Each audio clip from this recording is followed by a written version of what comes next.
Bonjour à tous et à toutes et bienvenue sur Le Bon MJ. Dans cette vidéo, on va rapidement créer un petit bac à sable avec un outil. Donc j'ai plein d'outils, j'ai trop d'outils pour créer des bacs à sable et des trucs. Je me suis dit, je vais en utiliser un, voir ce que ça donne. On a des tonnes sur internet, c'est vachement pratique, tout ce qui va être table aléatoire, oracle, etc. Si lorsque vous voulez créer une campagne bac à sable pour vos parties de jeux de rôle, et en particulier de Donjons et Dragons, parce que c'est là où vous allez en trouver le plus pour la Medieval Fantasy. C'est vachement pratique quand vous avez soit pas d'idée sur le moment, parce que d'habitude, moi, dans les vidéos, je vous montre partir de thèmes, de trucs auxquels j'ai déjà pensé, en fait, que je vais plus développer, je vais brainstormer avec mes propres idées. Donc quand vous n'avez pas d'idées, ça, c'est vachement cool. Deuxième situation où ça peut être vachement cool, c'est quand vous avez l'impression que voilà, vos idées, elles se ressemblent souvent, parce qu'on a des patterns, des histoires qu'on aime bien raconter, ça se ressemble à chaque fois, c'est fort probable. Des tropes, des manières dont interagissent certaines espèces, certaines factions qui peuvent se répéter un petit peu. Et donc, même si, on va le voir, il va y avoir une partie de nous-mêmes dans cette création, malgré l'utilisation des outils, ça permet de partir sur des bases un petit peu différentes auxquelles on n'aurait pas nécessairement pensé, par exemple. Donc aujourd'hui, celui qu'on va tester, et ça aurait pu être un autre, hein, je ne l'ai jamais testé pour le coup, c'est Sandbox Creator de Realm Fables. Donc j'ai plusieurs trucs Realm Fables dont je ne me suis pas encore servi, tout simplement parce qu'en termes de matos, il faut sortir des cartes, donc il faut prendre le temps d'aller se poser avec des cartes et tout, donc ça prend un tout petit peu plus d'énergie entre guillemets, de se motiver à le faire. Là, je me suis dit, j'ai un peu de temps. Donc, on va avoir besoin de D6, de D20, de D12, de D8 et de cartes à jouer classiques. Moi, j'ai pas fait toutes les étapes, vous allez le voir. Mais en gros, normalement, on jette d'abord un D6 pour choisir notre sandbox style. Donc, c'est un peu une sorte de type de biome, on va dire. Ensuite, on tire des cartes qui vont déterminer la taille de notre sandbox et on les place. Ensuite, on jette des D20 qu'on vient poser sur les cartes, etc., etc. Et en fait, tout ça, vous allez voir, je vais pas passer du temps particulièrement sur cet outil spécifiquement. Si les idées qui ressortent vous plaisent, bah, je vous invite à les tester. Mais vous voyez, il y a beaucoup d'idées assez originales et aussi avec des bonnes combinaisons. Donc franchement, j'ai plutôt bien aimé. Là, on va aller plus directement à ce que j'ai fait. Donc, la première chose que j'ai faite, c'est que je me suis muni de mes cartes. Donc j'ai pris des cartes du Sync Deck de Runehammer. Donc c'est un jeu de cartes classique. Sauf qu'en plus, il y a des petites indications en plus sur les cartes. Genre par exemple, obstacle, une porte, un danger, une difficulté, un nombre de runes dans lequel pourrait se passer un truc. Donc on va dire que c'est un jeu de cartes classique amélioré. Donc j'ai posé mes 8 cartes, ensuite je les ai retournées. Ensuite j'ai jeté mes D20 que je suis venu mettre dessus. Donc les cartes, ça détermine réellement un peu le type de lieu. Par exemple, on voit que j'ai un 3 de pique à un endroit. Ça va être une terre avec des fermes et magique. Voilà. C'est un peu le biome dans le biome, vous voyez. Moi là j'ai décidé, j'ai pas tiré au hasard le grand type de biome, j'ai décidé de faire un sandbox de type verdoyant, genre forêt, jungle, etc. Et ensuite, à partir des cartes, je déduis des trucs. Donc juste en tirant les cartes, j'ai mes 8 biomes, on va dire. Ensuite, jette un D20 sur chacune de ces cartes. Et en fonction de la couleur, de la famille, je sais plus comment on dit pour des cartes, en fonction de si c'est pique, cœur, carreau, trèfle, le D20 il va me donner un lieu saillant de cette zone. Typiquement, un 5 de cœur, ça va être un hameau isolé. Vous voyez? Donc ça permet tout de suite d'avoir une combinaison biome, entre guillemets, plus un lieu important de ce biome. Voilà. Qui peut donner une idée de la fonction du biome en plus de là où vont vivre éventuellement les factions qui sont dans ce biome. Ensuite, le D6 et le D12, ils permettent d'ajouter des petits détails. Donc le D6, il va amener un petit peu l'hostilité des factions en présence, entre guillemets. Et le D12, il va nous dire quelle est la race qui vit dans ce biome, la race majoritaire. Ensuite, il y a d'autres outils. Moi, j'ai pas utilisé le D8, par exemple, qui nous donne la météo. Ensuite, toujours dans ce Sandbox Creator, on a des thèmes additionnels qu'on peut ajouter. Des prompts, des trucs en plus. Moi, j'ai voulu créer assez vite mon sandbox. La vidéo va être assez courte, on va aller droit au but. Je vais vous montrer ce que j'ai obtenu. J'ai pas utilisé toutes les options. Et tout ce qu'on a fait dans cette vidéo, ça m'a pris moins d'1 heure. Ce qui est certainement plus court que tout le temps que je vais passer à vous expliquer ce que j'ai fait et à faire le montage. C'est ça la tragédie. D'ailleurs, si vous découvrez la chaîne, vous pouvez vous abonner. Si vous êtes quelqu'un qui venait fréquemment, qui voulait aider au référencement, n'hésitez pas à commenter cette vidéo, à me dire si vous connaissez d'autres outils du genre. Si ça peut être un concept qui vous plaît, que je fasse des vidéos où je teste des outils. N'hésitez pas à liker et puis surtout, n'hésitez pas à vous rendre sur le Tipeee pour soutenir. C'est mon unique moyen de rémunération sur cette chaîne finalement. J'ai les yeux injectés j'ai les yeux tout rouges. C'est chaud. Bon alors, qu'est-ce que ça a donné? Donc voilà grosso modo les résultats que j'ai eus. Donc vous voyez que les cartes, on peut les interpréter différemment. Par exemple, j'ai eu des cartes que j'ai retournées à l'envers. Je me suis dit que ça pourrait faire un twist. C'est un conseil d'ailleurs qui est donné avec le Sync Deck que j'ai utilisé. Si vous, dans votre paquet, vous tirez une carte et elle est à l'envers, peut-être que c'est un twist par rapport à ce que dit la carte. Donc j'ai écrit qu'il y avait un petit twist. On voit aussi que l'emplacement des cartes, vous voyez la manière dont c'est positionné, ça peut nous donner une inspiration pour la géographie du lieu, enfin comment sont connectées les zones. Après, ce qui est important de retenir, lorsque vous utilisez n'importe lequel de ces outils, c'est qu'il vaut mieux, je pense, à partir du moment où il y a une idée qui ressort de ça, aller vers cette idée, quitte à trahir les résultats des jets que vous avez eus, plutôt que d'essayer absolument de suivre la procédure qui vous est proposée. Le but de ces trucs, c'est vraiment de faire jaillir des idées de votre esprit. Donc vous allez le voir à la fin, il y a des trucs que j'ai tirés que je ne vais pas forcément utiliser tel quel. Les trucs que je vais retirer, etc., etc. Donc on voit que j'ai une carte où j'ai eu un verger avec une grotte, des gens suspicieux et des gnomes. Une autre où j'ai eu poison grimpant, arène, peur, géant, etc., etc. Je ne vais pas vous faire le détail de tout ce truc-là. Maintenant, je vais vous montrer directement ce à quoi ça m'a amené. Boum! J'ai fait une petite carte à l'arrache, toujours en moins d'1 heure. Hein, donc vraiment, c'est très rapide. C'est une sorte de brouillon. Et je vais vous raconter un petit peu l'histoire de ce bac à sable. Donc on a 2 moyens d'accéder à ce bac à sable. C'était ma première carte et ma 7e carte. La première carte, c'est le verger, grotte, suspicieux, gnome. Je l'ai mis tout en haut à gauche. J'ai décidé que les PJ pouvaient arriver par ce côté-là, arriver dans un endroit qui a l'air assez abondant, il y a plein d'arbres fruitiers, etc. Et en fait, si on cherche un petit peu dans des grottes, on va trouver des gnomes qui se cachent et qui vivent plus ou moins paisiblement ici, qui sont suspicieux parce qu'ils n'aiment pas trop les étrangers, on va rapidement comprendre pourquoi, et ils cultivent des fruits qui sont délicieux, sains, ils vivent une vie paisible en fait, finalement. Et cette zone, elle est assez petite par rapport à l'ensemble de ma carte. C'est vraiment un point d'entrée où on va pouvoir choper des rumeurs sur la suite, etc. Il y a un autre point d'entrée. Ce serait que les PJ, ils arrivent par une zone que j'ai tirée où j'avais rivière, petit bois verdoyant, pont, hameau isolé, agressif quand même, et j'ai tiré fée comme race. Donc en fait, j'ai pas décidé de faire toute une zone basée sur les fées, mais j'ai décidé que c'était une des zones les plus civilisées, en tout cas, vu qu'elle a l'air assez calme avec ce petit hameau, j'ai décidé d'y mettre un petit port isolé, qui serait l'endroit où on pourrait arriver par la mer. Et en fait, j'ai décidé que ce serait une sorte de côte pirate où il y aurait en majorité des humains qui arrivent pour explorer l'endroit. Et on va se rendre compte rapidement que les humains, ils sont plutôt mauvais hein, dans ce truc, puisque quasiment tous les endroits où se trouvaient les humains, j'ai tiré des trucs genre agressifs, hostiles. Donc les humains, ils viennent et ils essayent d'exploiter les ressources naturelles et les trésors de l'endroit. Et ici, c'est leur point d'entrée, c'est le port. Mais en fait, le port, il est dirigé par une fée. C'est là où j'ai mis ma fée, parce que j'avais pas envie de la virer, ça aurait été la solution de facilité. Là, j'ai décidé de la garder. Une fée prédatrice, une sorte de guenaude, qui, voilà, aura peut-être guidé les tout premiers humains qui sont arrivés dans la zone, comme guidés par le chant d'une sirène, et sous son aspect 1, 2, 3, 4, magnifique, etc. Ça pourrait être une sorte de moire, vous voyez, une sorte de monstre déguisé en elfe, quelque chose comme ça, je sais pas trop. Et en fait, voilà, elle vit dans ce hameau, elle se fait un peu oublier, elle donne des petits conseils aux gens pour se diriger et tout. Mais en réalité, c'est une sorte de prédatrice cannibale qui va aller bouffer, récupérer les corps la nuit venue des gens qui seront morts dans la jungle, etc. Ça pourrait être la grande méchante. Encore une fois, on n'essaie pas de créer des méga plots, on est vraiment sur du sandbox. Et sur un brouillon que j'ai fait en 1 heure, donc je sais pas exactement quelle serait la place de cette créature, mais je pense que ça pourrait faire un très très bon méchant en mode plot twist, etc. Je vous propose de continuer notre exploration à partir du hameau, du coup. Si on part vers la gauche, j'ai tiré 2 cartes. Alors celle qui est directement à gauche du hameau, c'était Jungle des objets perdus. J'adore le nom. Je l'ai pas exploité à son max, je pense, mais je pourrais ajouter des détails si je décidais d'en faire véritablement une campagne. J'ai tiré Cimetière agressif humain. Donc je pense qu'en fait là on trouve des ruines émergées dans une sorte de jungle, et une partie des humains, des colons, essayent de la traverser, mais ils n'y arrivent jamais.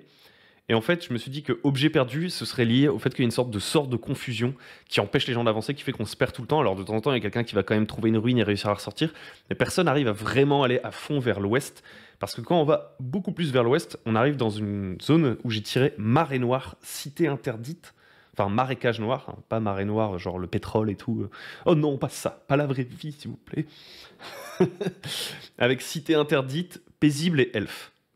Donc un endroit qui serait a priori, le Marais Noir, même s'il est très lugubre, etc., qui serait un endroit assez paisible.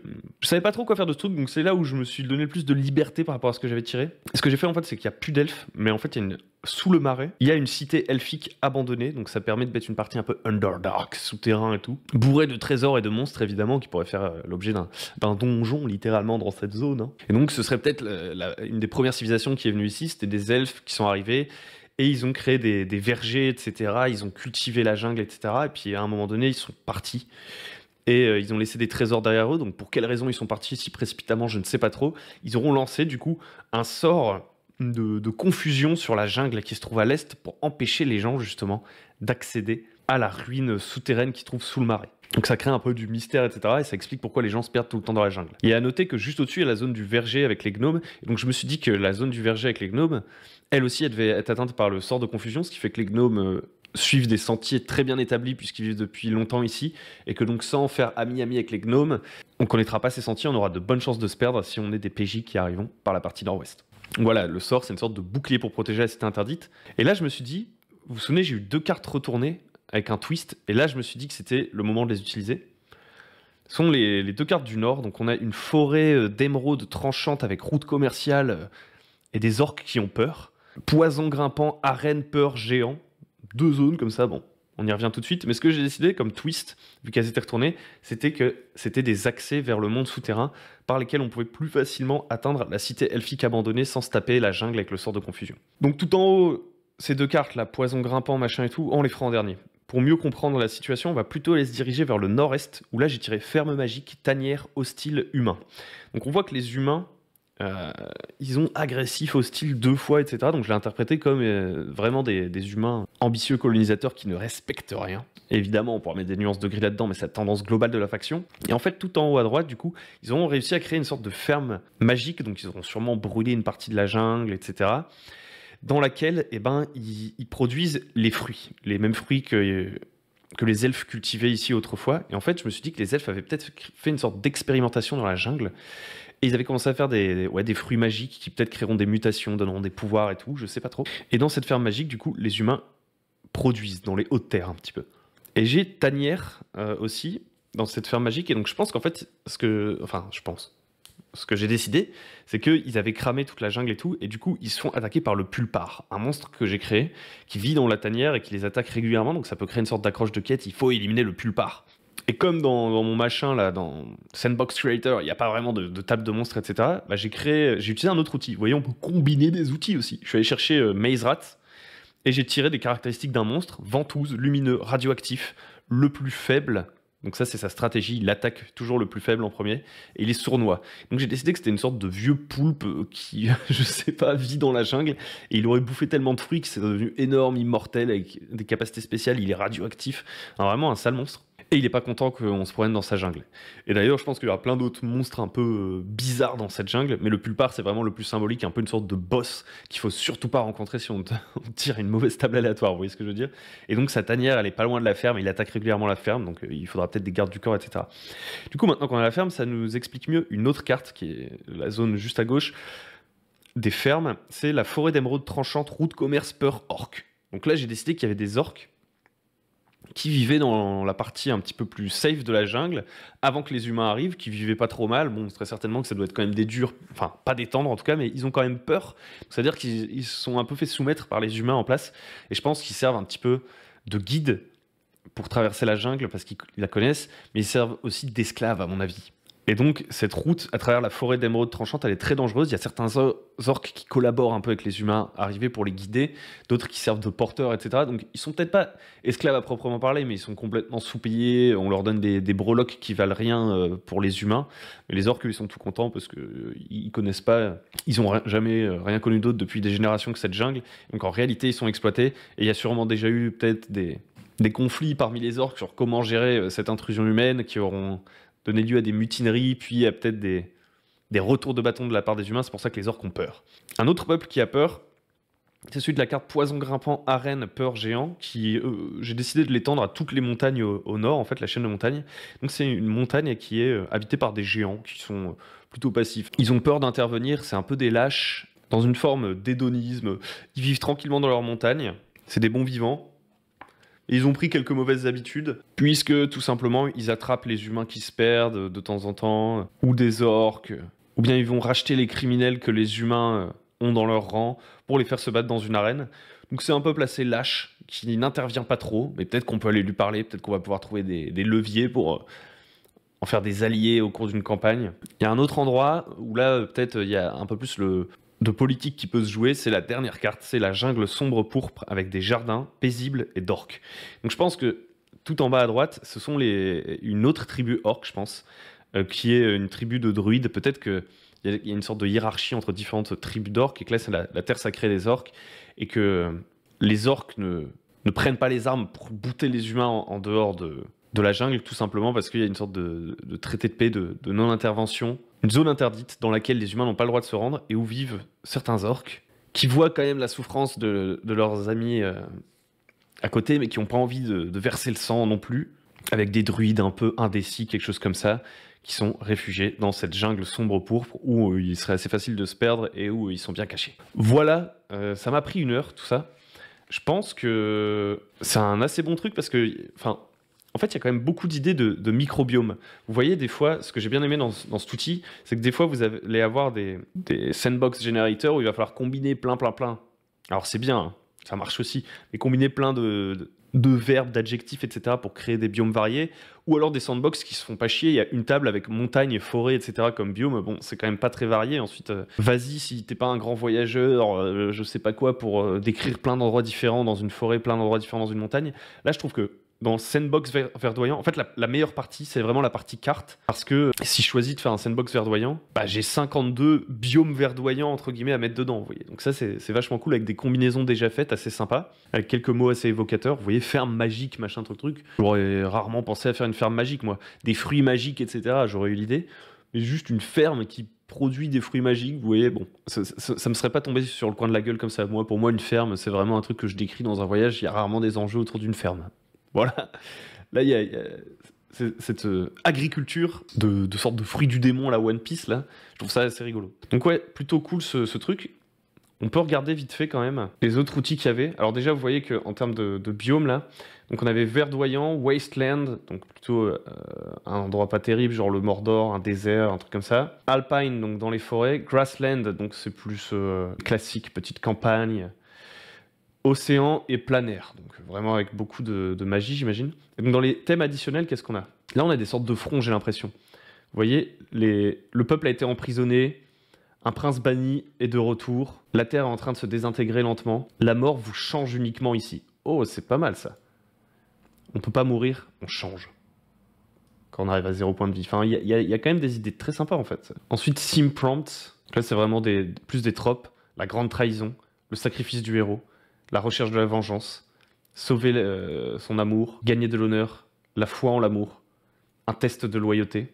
Ok, donc là c'est plus peut-être pour avoir un trope, une histoire, un lore ancien. Vous voyez, si par exemple j'avais ma cité des elfes là, peut-être que je tirais un truc comme ça pour savoir comment elle s'est effondrée. Là c'est des gens, ok, bon. Je suis un peu moins fan, là ça devient vraiment trop film quoi. Genre si je tire comédie, thriller, bon. Enfin, je trouve que ça colle moins au côté sandbox, vous voyez. On est trop en train de se créer une histoire là. Même une sorte de thème de film, bon, pas hyper utile. Ah, on a quand même un petit générateur de non-player characters. Son intention. Ah, donc on a aussi un grand méchant si on veut faire ou plusieurs chefs de faction en fait, on pourrait les tirer. Des groupes, des guildes. J'aime bien parce qu'il est pas trop long. Vous voyez, en fait, un truc, c'est que j'ai tendance à pas utiliser mes trop gros trucs de table aléatoire qui se renvoient trop entre les pages. Par exemple, j'avais pris les bouquins de Nord Games. Je sais qu'ils sont plébiscités, etc. Mais moi, ça me parle moins. Faudrait que je fasse un test quand même. Je pourrais faire une vidéo sur gros bouquins de table aléatoire. Mais je trouve qu'il y a trop de trucs et il faut trop naviguer entre les pages pour arriver vite à un résultat. Peut-être trop de détails, je sais pas trop. Là, je trouve que c'est un peu plus évocateur. Ok, là, il y a une sorte de structure. Je pense que ça, je vais le lire plus à froid. Hein. Vous voyez, il y a quand même pas mal de petits trucs sympas. Ah, des conflits qu'on peut tirer. Des marqueurs de quête avec des verbes. J'ai essayé de faire le truc très vite. Moi, je voulais vraiment plus créer la partie géographique, mais franchement, j'aurais pu aller un peu plus loin. Mais bon, je pense que ça aurait été un peu too much. Moi, je voulais vous montrer que c'était rapide, en fait. Comme je vous dis, moins d'1 heure, j'ai déjà généré ce truc-là. Et en fait, c'est une base largement suffisante, parce qu'ensuite, vous décidez du point d'entrée de vos PJ dans la zone, et vous n'avez pas besoin de tout développer. pouvez créer des petites accroches, des petites premières quêtes, première situation, premiers ennemis, premiers trucs à gérer, et vous développerez de manière organique. Et surtout, vous n'êtes pas obligé de faire une carte nickel, etc. Parce qu'ensuite, ce sera un petit peu plus dur de venir faire des changements, etc. Franchement, là, je pourrais commencer à jouer, entre guillemets. Il me faudrait peut-être quelques monstres, un trope classique, genre quelqu'un s'est perdu dans la jungle, etc. Et faire une première partie. Ensuite, voir ce que les joueurs en ont pensé, voir ce qu'ils décident de faire dans cet endroit. Si vous êtes dans un méga sandbox, ça tombe, ils vont même pas rester dans cet endroit, donc il faut peut-être pas trop le développer.